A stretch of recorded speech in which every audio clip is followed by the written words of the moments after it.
my eviction speech and having the opportunity to say everything that I had to say and getting it out, even though Julie was telling me, Damon, we got to wrap it up, I still needed to get it out, because if this was my last time on this platform, I wanted to make sure those house guests that look like me, that come in here after me, they know, hey, we can do this.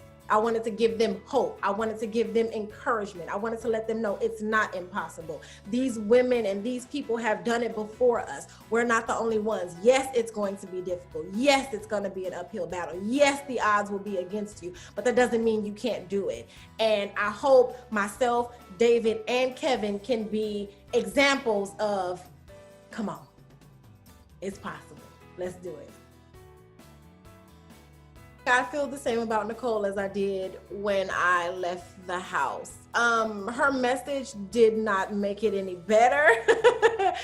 In fact, it made it worse, because game related, I get it. You want to protect your moves and you want to protect your alliances. However, we were in an alliance.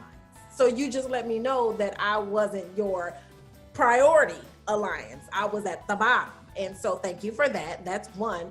And then two, you know, I let Nicole know, hey, on a personal level, not even game, on a personal level, I'm coming to you and asking you about this vote, because it's bigger than just the game. I, as a Black woman, do not want to be on this television bashing this Black man for something he didn't do. I don't want that. So for me, as your friend, on a personal level, can you give me that? And I even gave her an excuse for game purposes. I told her, I said, hey, did you think that we were gonna flip out at the last minute? And so you freaked out and panicked, and so you decided to flip your vote?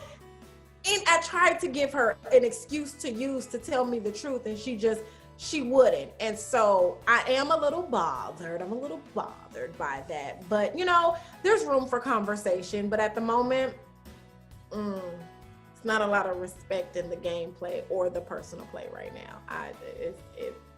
I'm struggling. But it's still fresh. We'll see.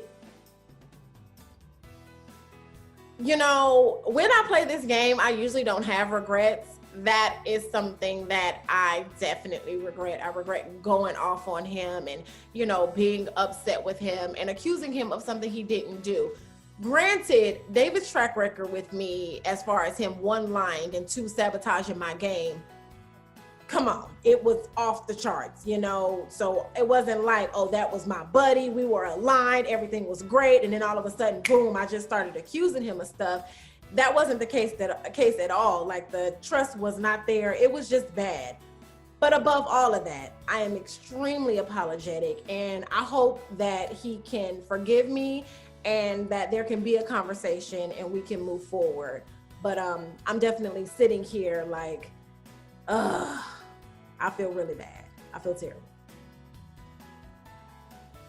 I think Danny is doing a really good job in this game. You know, I am concerned that she does have her hands in a lot of pots right now, but hopefully that doesn't bite her in the butt and she can make it to those final two chairs. I'm also, you know, excited about the game that David is playing. I feel like at this point in the game, he just needs to fly under the radar, because it's gonna get messy and people are gonna start shooting at their friends and their alliance members. And while that's happening, if he's just like under all the fire, he can skate to the end. I believe that.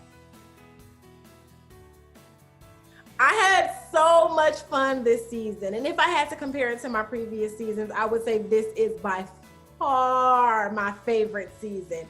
Nothing can compare to season 17, meeting Jason, you know, my baby, my friend, like nothing can compare to that. But as far as an overall season, this right here, this was something different. This ride was just, oh man. I have no regrets other than, you know, the situation with David. But other than that, this roller coaster I would get on over and over. Y'all already know I would play this game every time they call me until I win. Once I win, I'm done. But, you know, over and over and over, I love this game. Like I said, I watched this game growing up. This was me and my grandmother's favorite show. And so, like, every time I'm in that house, I think about her. Every single time I'm in that house. That's like my connection still to her. You know, I can always feel her presence when I'm in there. So yeah, I play this thing over and over and over.